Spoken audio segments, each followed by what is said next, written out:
साथियों, ये जयपुर जंतर मंतर का दूसरा भाग है। इस दूसरे भाग में मैं आपको जंतर मंतर के अंदर स्थित सभी यंत्रों की कार्य प्रणाली के बारे में आपको विस्तार से जानकारी दूंगा। आज मैं आपको एक एक यंत्र की पूर्ण रूप से विस्तार से जानकारी दूंगा और कृपया आप मेरे चैनल को देखते रहें। और यदि मेरी इस जानकारी से आपको खुशी मिलती है, आपका मनोरंजन होता है, आपका ज्ञान वर्धन होता है, तो कृपया मुझे सहयोग करें और मेरे इस चैनल को सब्सक्राइब भी करें। आपका बहुत बहुत धन्यवाद। अब हम शुरू करते हैं एक एक यंत्र की जानकारी। जयपुर जंतर मंतर के अंदर मेरी स्क्रीन के सामने जो यंत्र आप देख रहे हैं, ये है रामा यंत्र के बाईं ओर पूर्व दिशा में, इसे कहते हैं चक्र यंत्र। Please see here on my screen, that is चक्र यंत्र। और इस चक्र यंत्र की सहायता से हम ये पता कर सकते हैं सूर्य इक्वेटर लाइन से, विषुववृत्त रेखा से कितना अभी नॉर्थ या साउथ की ओर है। By help of this instrument we can find out what degrees sun is north or south from equator. तो इस यंत्र में आप देखिए, यहाँ से बिल्कुल गोल यंत्र के बिल्कुल मध्य में एक लाइन खींची गई है, एक पट्टी बनाई गई है।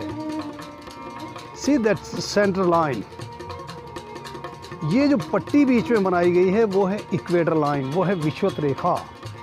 यानी मध्य में जो पट्टी है ये 27 डिग्री टिल्टेड है साउथ की ओर, क्योंकि जयपुर इक्वेटर से 27 डिग्री नॉर्थ में है, तो जयपुर से 27 डिग्री साउथ में इक्वेटर है। तो ये आकाश को पॉइंट कर रही है, आकाश ही है मध्य रेखा, जिसे हम कहते हैं सेलेस्टियल इक्वेटर। और उसके बीच में मध्य में एक छेद है, हॉल है। Right in centre we have one hole there.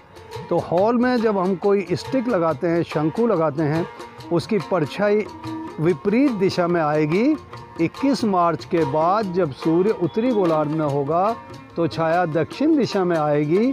और जब सूरज 23 सितंबर के बाद, जैसे आजकल दक्षिणी गोलार्ध की ओर झुका हुआ है विषुवत रेखा से, तो जब हम सेंट्रल पिन हॉल में एक पिन लगाएंगे, स्टिक लगाएंगे, तो उसकी छाया उत्तर की ओर आएगी। तो नीचे सेंट्रल लाइन से कितना डिस्टेंस है उसका, वो सूर्य का झुकाव है अभी दक्षिणी गोलार्ध में। तो नज़दीक चल के हम लोग इसको अच्छी तरह देखते हैं, यंत्र क्या बताता है, कैसे काम कर रहा है। तो देखो साथियों, अब मैं सबसे पहले आपको इस यंत्र पे कुरेदी हुई स्केल दिखा रहा हूँ। ये है हमारी गणना पट्ट। This is scale here, you see, that is the scale.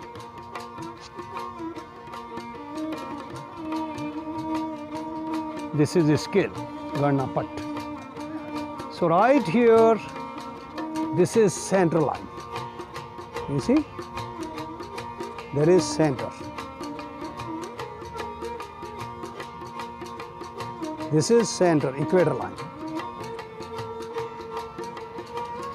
That's the equator line. And we use stick here. अब देखिए हमने ये स्टिक लगाई, देखो आप स्टिक की छाया देखो आप कहाँ आ रही है। मैं आपको दिखाता हूँ, देखिए आप, ये छाया कहाँ आ रही है, देखिए इस जगह अच्छी तरह नज़दीक से देखिए आप, ये छाया अभी यहाँ है।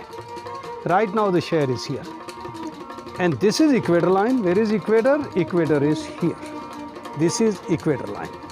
So today that shade is there. So देखो इक्वेटर से ये छाया कितनी दूर है, यहाँ से ये देखो एक, ये 6 डिग्री का है। From here this one block 6 degrees, 6 degree, 6 और 6 12, 13, 14, 15। आज सूरज 15 डिग्री इक्वेटर लाइन से साउथ की ओर है। देखिए, अब मैं आपको दिखाता हूँ। इससे यदि हम ऐसा देखते हैं तो हमें पता लगता है आज सूर्य इक्वेटर से सही 15 डिग्री यहाँ से इस लाइन से आज सूर्य 15 डिग्री नीचे झुका हुआ है साउथ की ओर। आज ये परछाई जो इक्वेटर से इधर की ओर नज़र आ रही है, आज ये परछाई जो सेंट्रल लाइन से इधर नज़र आ रही है, 21 मार्च के बाद जब सूरज उत्तरी गोलार्ध में आएगा तो ये परछाई यहाँ से नीचे की ओर चलती हुई धीरे धीरे और 21 जून को यहाँ पहुँच जाएगी। तो ये विषुवत रेखा से इस पॉइंट से यहाँ तक 23.5 डिग्री है। और अभी परछाई 23 सितंबर के बाद धीरे धीरे इस ओर बढ़ रही है। जो आज यहाँ है 22 दिसंबर को ये यहाँ पहुँचेगी, जो इक्वेटर लाइन से 23.5 डिग्री साउथ पॉइंट है। तो जिस दिन ये परछाई यहाँ होगी उस समय उत्तरी गोलार्ध में जो देश हैं वहाँ सबसे लंबी रात और छोटा दिन होगा। लेकिन जो देश दक्षिणी गोलार्ध में हैं वहाँ सबसे बड़ा दिन 22 दिसंबर और रात छोटी होगी। और जब ये परछाई इस ओर आएगी इस लाइन से इधर, तो उत्तरी गोलार्ध में दिन बड़े होंगे। और परछाई जब यहाँ पहुँचेगी 21 जून को, उत्तरी गोलार्ध में सबसे बड़ा दिन, सबसे छोटी रात। लेकिन दक्षिणी गोलार्ध में जैसे न्यूजीलैंड है या ऑस्ट्रेलिया है या अन्य कंट्रीज़ हैं, वहाँ पर रात बड़ी होगी। तो ये एंगल यहाँ से 23.5 डिग्री इस ओर और 23.5 डिग्री इस ओर वर्ष भर नापा जा सकता है। तो ये साधारण सा चक्र यंत्र हमें इतनी सुंदर जानकारी दे रहा है, जिसे राजा सवाई जय सिंह ने 18वीं सदी में बनाया था। तो साथियों, इससे दिन और रात की लंबाई देखी जाती थी और इस यंत्र को कहते हैं चक्र यंत्रम। इस चक्र यंत्र की जानकारी के बाद मैं आपको अन्य यंत्रों की भी जानकारी एक एक कर दूंगा। तो प्रत्येक दिन 10 दिन में आपको 10 यंत्रों की जानकारी मैं दूंगा। और इन यंत्रों की जानकारी से यदि वाकई आपका ज्ञानवर्धन हो रहा है या आपका मनोरंजन हो रहा है, तो मैं आशा करता हूँ आप मेरे इस चैनल को सब्सक्राइब कर